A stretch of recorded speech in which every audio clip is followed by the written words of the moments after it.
Bi ye tɛnɛ novamburu kalo tile 10 san 2025 an minnu sɔgɔlen no Mali kunnafoni na su ani tile an ka foli b'aw bɛɛ lajɛlen aw bisimila Mali kunnafoni kɔnɔna na bamanankan kunnafoni kɛnɛ kan.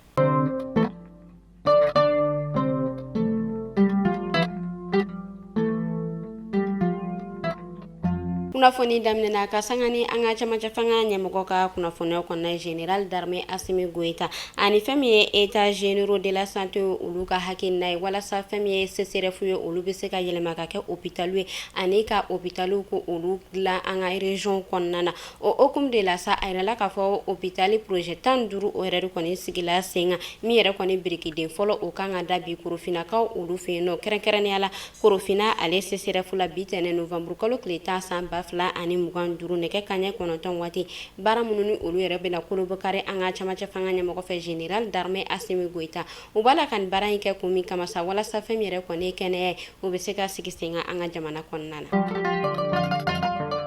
Ka sanga ni bolodi ɲɔgɔnma min bɛ an ka ba Maliba ale ni Arabi Saoudite ni ɲɔgɔn cɛ walasa o tɔ ka sezi olu bɔla ka kuma ɲɔgɔnya kura yɛrɛ kɔni kɛ ka tila tuguni ka tigɛ nɔ bila sɛbɛn ko o signé min yɛrɛ kɔni bɛ tali kɛ ejidenw na walasa maliyɛnden minnu ni olu bɛ taa eji la olu ka condition bɛ se ka nɔgɔya cogoya min na.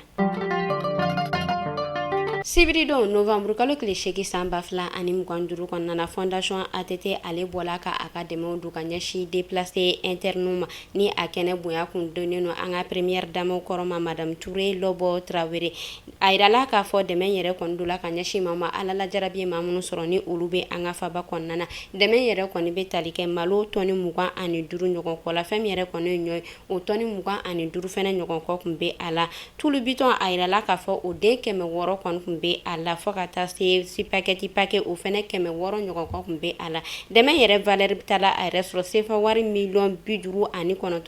ɲɔgɔn kɔ la a yirala k'a fɔ dɛmɛ dɔ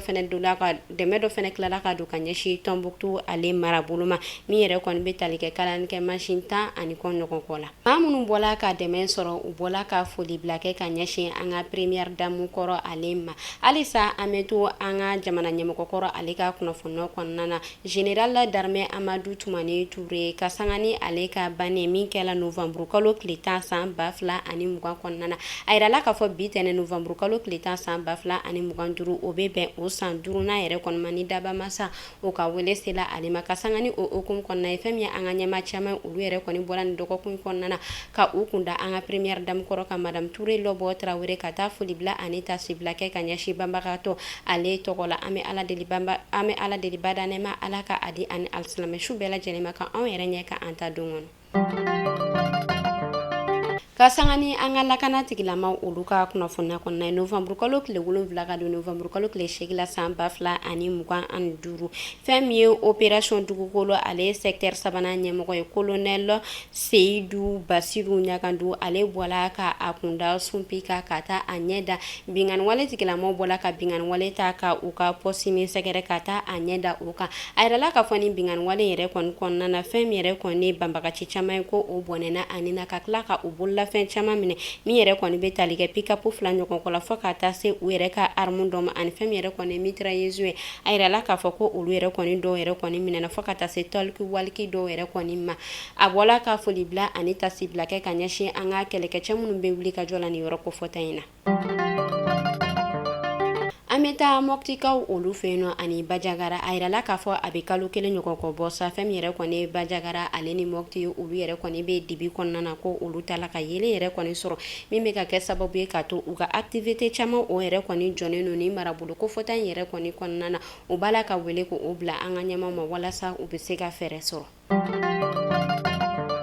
An bɛ taa Segukaw olu fɛ yen nɔ an bɛ wagati min na i n'a fɔ sisan nɔ fɛn min ye retrait d'argent a yirala k'a fɔ o gɛlɛyalen don kosɛbɛ Segu ale marabolo kɔnɔna na ka sababuya kɛ courant ko gɛlɛya fɔ ka taa se carburant ko yɛrɛ kɔni ma ka sababuya kɛ u b'a yira k'a fɔ fɛn min ye u ka groupe électrogène olu yɛrɛ kɔni tala ka se ka baara kɛ carburant ko ale gɛlɛya sababuya la o hokumu de kɔnɔna na fɛn min u ka établissement financier ye olu yɛrɛ kɔni b'a la ka wele yɛrɛ kɔni bolo ma da walasa u bɛ se ka panneau solaire olu sigi sen kan walasa u ka activité olu yɛrɛ kɔni tɔ bɛ se ka taa ɲɛ.